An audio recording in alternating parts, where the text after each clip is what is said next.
আসসালামু আলাইকুম। রাইসুল হক চৌধুরী স্বাগত জানাচ্ছি এনটিভির রাতের খবরে। ক্রাউন সিমেন্ট শিরোনাম দেখছিলেন, এবার পুরো খবর। বুধবারের মধ্যে ইশরাক হোসেনের শপথ আয়োজন না করলে ঢাকা দক্ষিণে সেবা বন্ধের হুঁশিয়ারি দিয়েছেন পরিচ্ছন্নতা কর্মীরা। একই হুঁশিয়ারি দিয়েছেন দক্ষিণ সিটির পরিবহন, বিদ্যুৎ সহ শ্রমিক সংগঠনের নেতারা। দাবি আদায় না হলে ঢাকা অচল করে দেওয়ার হুঁশিয়ারি দেন তারা। ইশরাকের শপথ আয়োজনে বুধবার সকাল 10টা পর্যন্ত সময় বেঁধে দিয়েছে আন্দোলনকারীরা। দাবি মানা না হলে আরও কঠোর কর্মসূচির ঘোষণা। নাজিবুর রহমানের রিপোর্ট। ইশরাক হোসেনের শপথের দাবিতে সকাল থেকেই নগর ভবন এলাকায় জড়ো হন হাজারো মানুষ।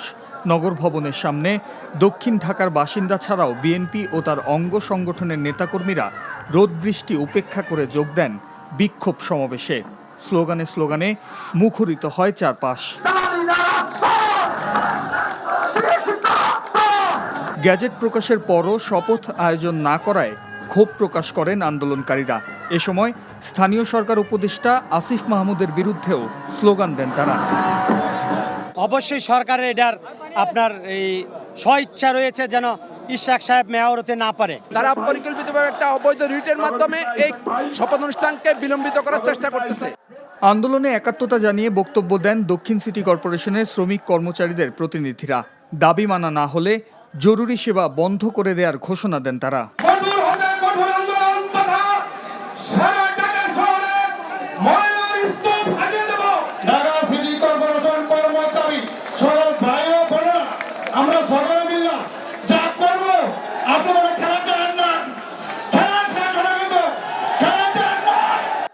সমাবেশ শেষে অন্তর্বর্তী সরকারকে বুধবার সকাল 10টা পর্যন্ত আলটিমেটাম দেন সাবেক সচিব মশিউর রহমান। আমাদের দাবি মানলো কি মানলো না, এটা কালকে 10টা পর্যন্ত আমরা সময় দিলাম। এই 10টার মধ্যে যদি আমাদের দাবি না মানে, তাহলে সেই 10টার সময় আমরা কালকে কঠিন থেকে কঠোর কর্মসূচি আমরা ঘোষণা করব। নগরবাসীর ভোগান্তি বিবেচনায় দ্রুত ইশরাক হোসেনের শপথ আয়োজনের আহ্বানও জানান আন্দোলনকারীরা। Najibur Rahman, NTV news, Dhaka. BNP নেতা ইশরাক হোসেনকে শপথ নিতে না দেওয়ার বিষয়ে নিজের ব্যক্তিগত কোনো সংশ্লিষ্টতা নেই বলে জানিয়েছেন যুব ও ক্রীড়া এবং স্থানীয় সরকার ও পল্লী উন্নয়ন মন্ত্রণালয়ের উপদেষ্টা আসিফ মাহমুদ সজীব ভূঁইয়া। বলেন, অবাঞ্ছিত ঘোষণা করে ব্যক্তিগতভাবে তার উপরে দায় চাপিয়ে এবং দোষারোপ করাটা সমীচীন নয়। আইনি জটিলতার কারণেই ইশরাকের মেয়র পদের দায়িত্ব নেবার বিষয়ে প্রতিবন্ধকতা রয়েছে। দুপুরে সাভারে জাতীয় যুব উন্নয়ন ইনস্টিটিউটে যুব সমাবেশে যোগ দিয়ে সাংবাদিকদের প্রশ্নের জবাবে এমন মন্তব্য করেন তিনি। বলেন, সরকার জটিলতা নিরসনে আইন মন্ত্রণালয়ের মতামত চেয়েছে। বিশেষজ্ঞদের মতামতের প্রেক্ষিতে পরবর্তী সিদ্ধান্ত নেওয়া হবে। এই ধরনের বড় ডিসিশন একা ব্যক্তি হিসেবে আমি নিচ্ছি, এটা ভাবার কোনো কারণ নেই। আর যেহেতু এখানে আইনি জটিলতা আছে এবং এখানে আদালতে বিচারাধীন বিষয় আছে, এখানে আমাকে ব্যক্তিগতভাবে আক্রমণ করে তো আসলে লাভ নেই। আদালতের যে আইনি লড়াই সেটা লড়তে হবে এবং যে জটিলতাগুলো আছে সেই সংক্রান্ত আমরা আইন মন্ত্রণালয়ের মতামত চেয়েছি। আইন মন্ত্রণালয় যেহেতু এক্ষেত্রে বিশেষজ্ঞ, তাদের মতামতের ভিত্তিতে হয়তো আমরা একটা সিদ্ধান্তে পৌঁছাতে পারবো। বিএনপি নেতা ইশরাক হোসেনকে ঢাকা দক্ষিণ সিটি কর্পোরেশনের মেয়র হিসেবে শপথ না পড়ানোর নির্দেশনা চেয়ে দায়ের করা রিটের শুনানি শেষ হয়েছে। এ বিষয়ে কাল আদেশ দেবে হাইকোর্ট।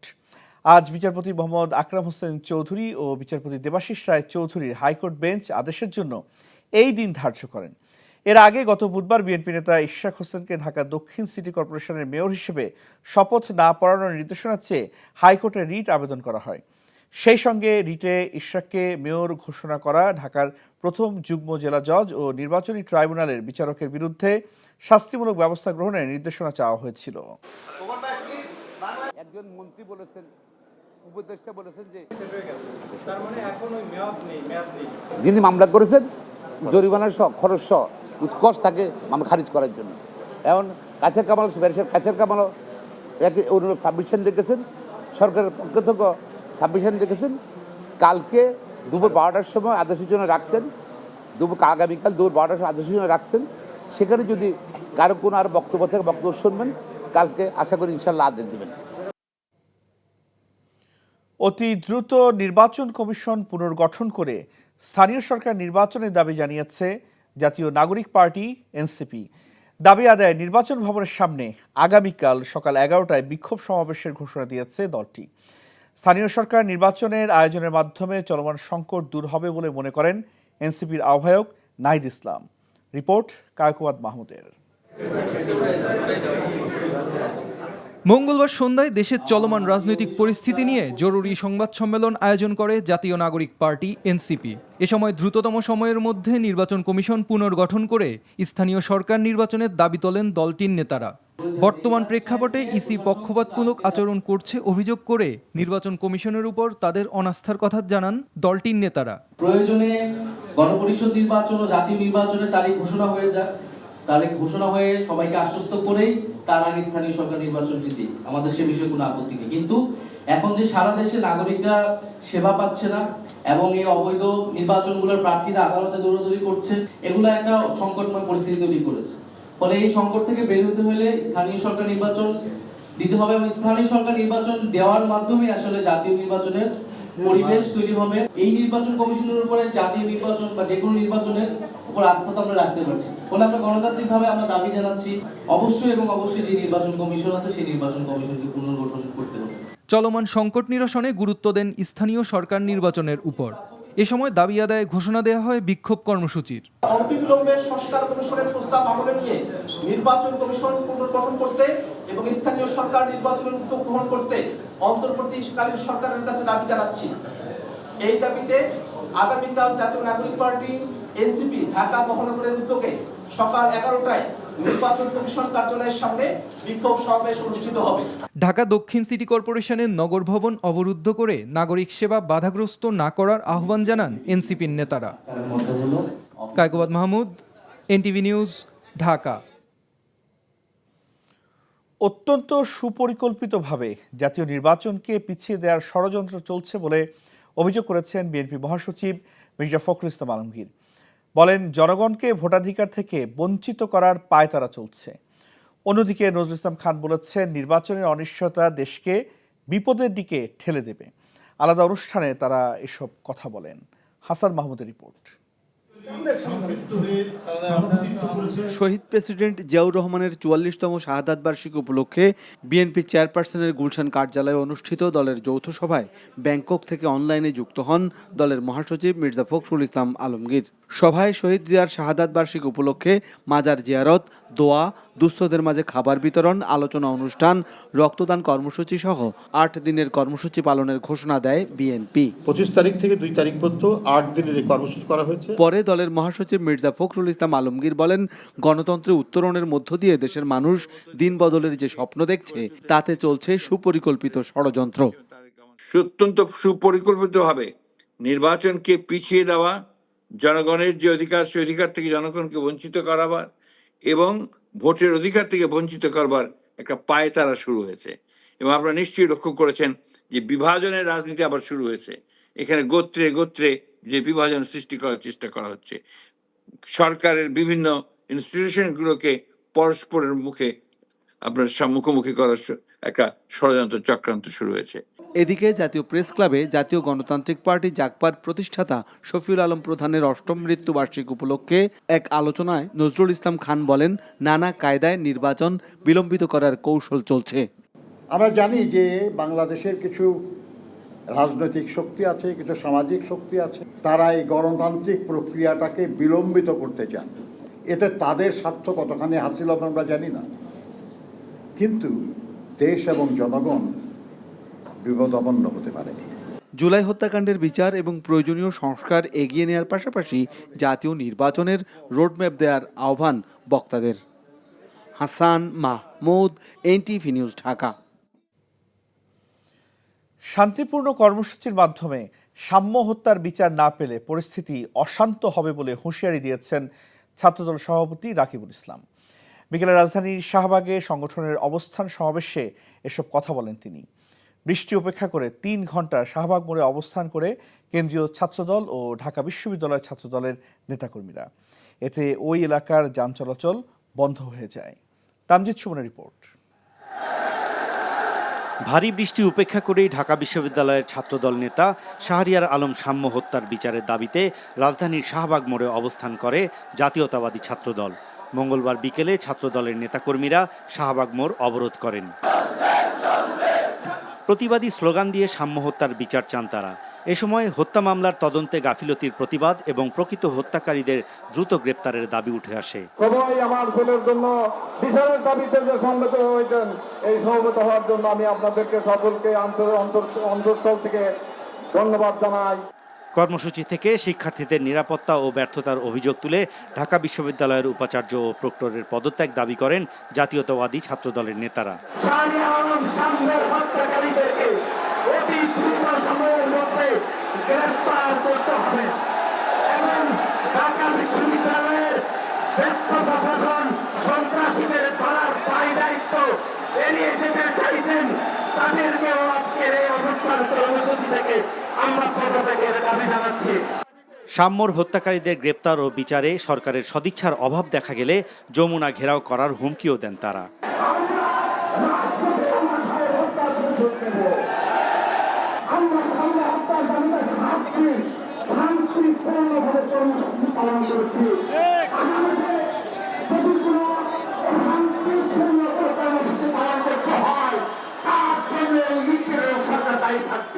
মঙ্গলবার রাতে সোহরাওয়ার্দী উদ্যানের মুক্তমঞ্চের পাশে দুর্বৃত্তদের ছুরিকাঘাতে ঢাকা বিশ্ববিদ্যালয়ের শিক্ষার্থী শাহরিয়ার সাম্য নিহত হন।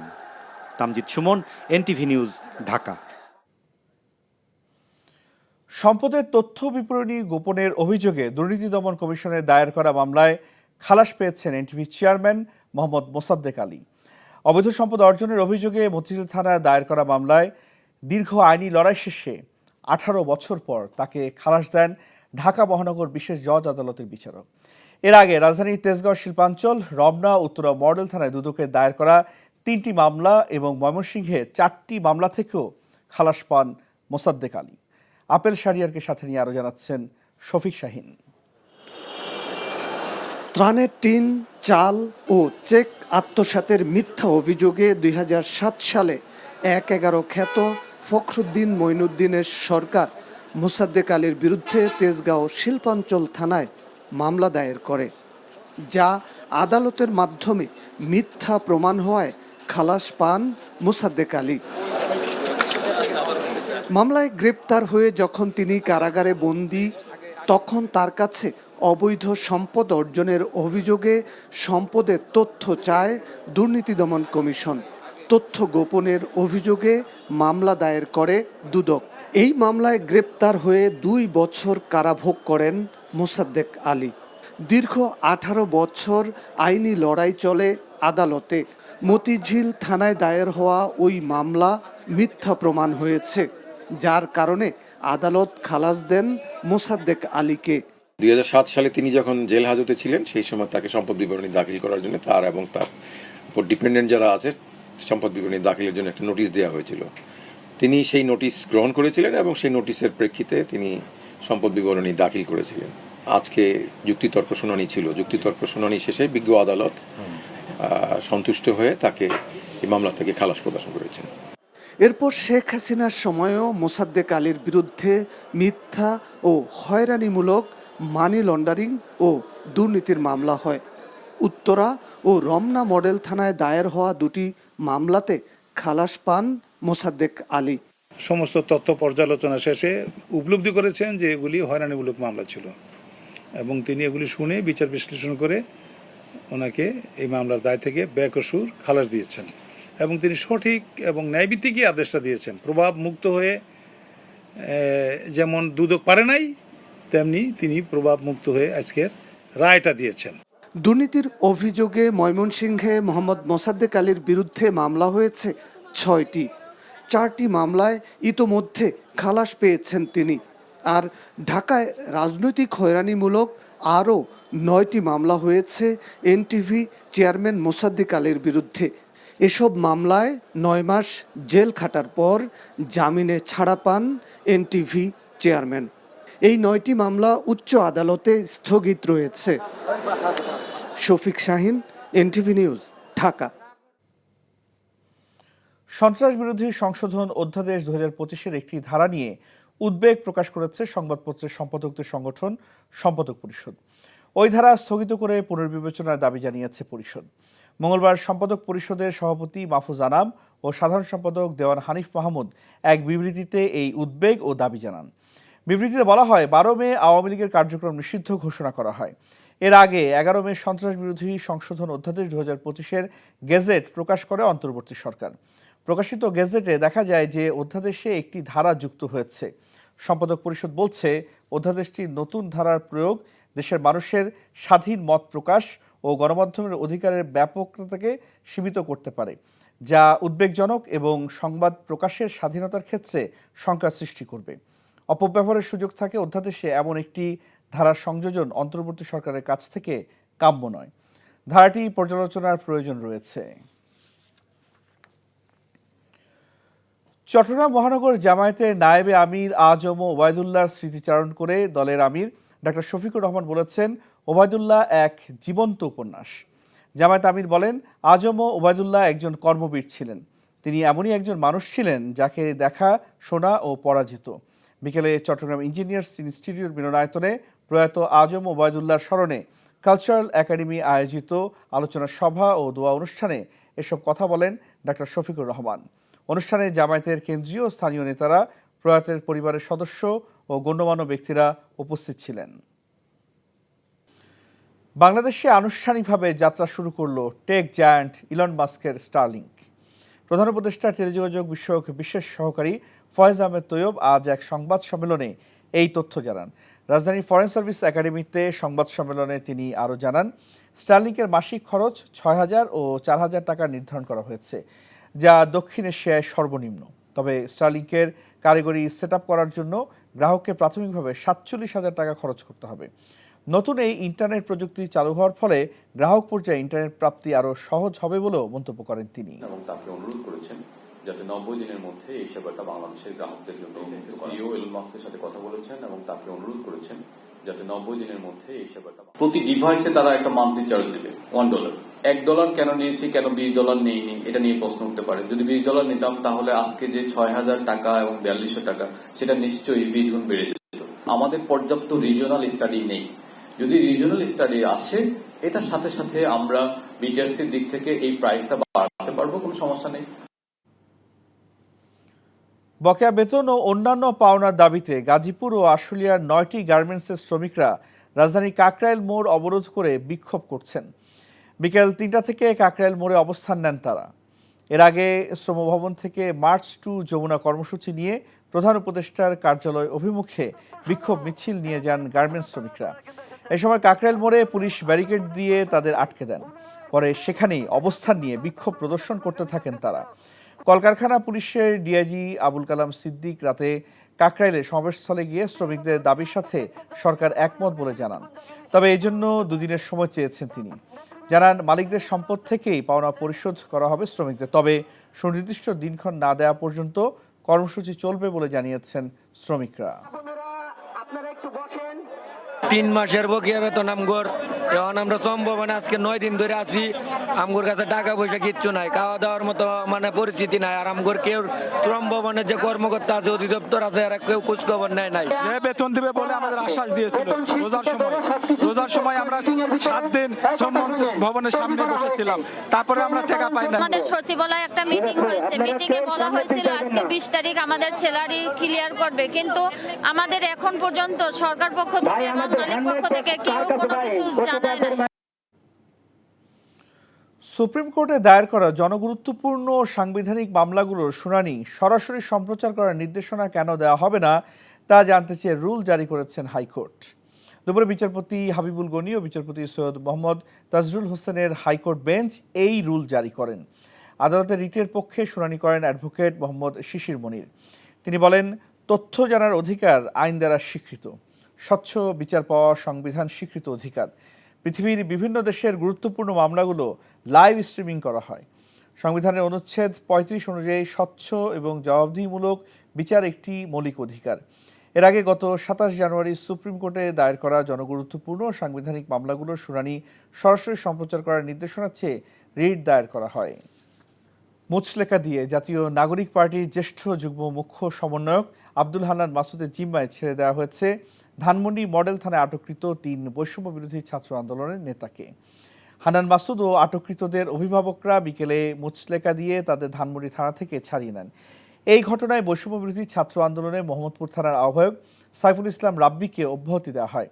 এর আগে সোমবার রাতে দলটির বেশ কয়েকজন নেতাকর্মী হাক্কানি পাবলিশার্সের মালিক গোলাম মোস্তফাকে আওয়ামী লীগের দোসর আখ্যা দিয়ে তাকে গ্রেপ্তারের দাবি জানান। তারা ধানমন্ডি 4 নম্বর সড়কে গোলাম মোস্তফার বাসার সামনে অবস্থান নিলে জাতীয় জরুরি সেবা 999 থেকে কল পেয়ে পুলিশ সেখানে যায়। এক পর্যায়ে পুলিশের সাথে বাকবিতণ্ডা হলে ঘটনাস্থল থেকে 3 জনকে আটক করে পুলিশ।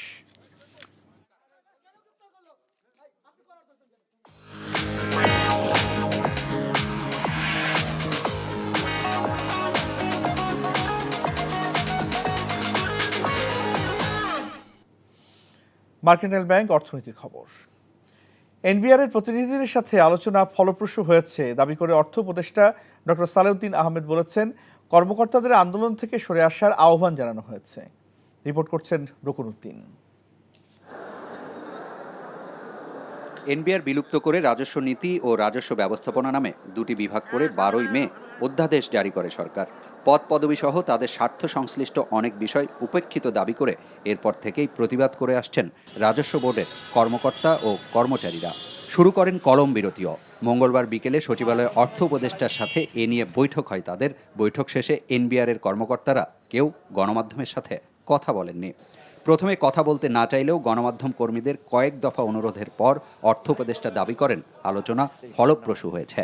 আমরা বলছি যে প্র্যাকটিক্যাল হিসেবে আর দেশের স্বার্থে, দেশের স্বার্থে, দেশের ব্যবসায়ের স্বার্থে আমরা যেটা অনুমোদন করেছি সেটা রাখবো, কিন্তু ওদের জিনিসগুলো কিছুগুলো বিধি হোক বা যেভাবে হোক ওটা আমরা অ্যাড্রেস করতে চেষ্টা করব। ওদের সাথে আর ফর্মালি আলোচনা হবে না। হ্যাঁ, আলাদা বিভাগে একটা গ্যাজেট করতে হবে, গ্যাজেটের আগে অনেক কাজ আছে। এইটা আমি চেষ্টা করি যত তাড়াতাড়ি সম্ভব। না, বাজেট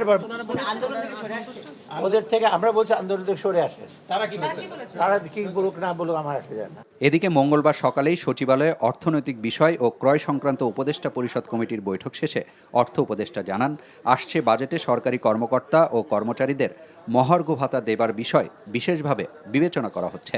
মহার্ঘ ভাতা আমরা অ্যাক্টিভলি কনসিডার করছি। এটা কমিটিকে দায়িত্ব দিয়েছে আমি, ওরা ওয়ার্কআউট করলে আমার কাছে দেবে। হওয়ার চান্স মোটামুটি, কিন্তু হয়তো একটু সময় লাগবে। আমি বাজেটের ওয়ার্কআউট করে দেখি কখন থেকে দিতে পারবো, কত দিতে পারবো।